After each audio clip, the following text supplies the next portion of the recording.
in the heart of Fort Worth's near South Side. Our cancer patients have had a really rough go-around with COVID-19. Cancer patients were amongst those receiving their second dose of the Moderna vaccine Tuesday at this drive-through event on Magnolia Avenue. We're trying to provide a safe, effective, and quick way in order to get your vaccine. While over at AT&T Stadium in Arlington, it was a bit of a different story.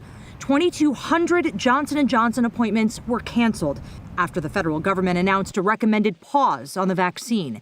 Tarrant County Public Health Director Vinny Taneja. For today's appointments, first thing we did was sent out cancellations this morning saying your appointment at AT&T Stadium is canceled because of this hold with the FDA. And we put it in the message that we will be following up with a rescheduling of your appointment. In total, the Arlington Fire Department says they've given out more than 13,000 Johnson & Johnson doses. Some recipients, thousands of Arlington ISD employees last month.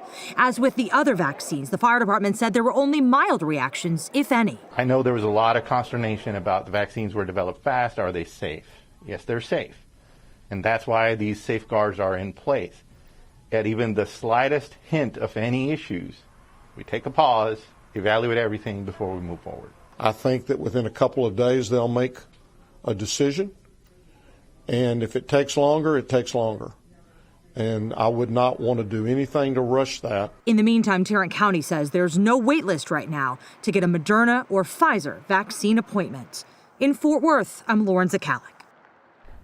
We have put a list of just about everything you need to know about the pause on the Johnson & Johnson vaccine all in one place. Just text the word vaccine to 214-977-6028 and we'll send that link right to your phone.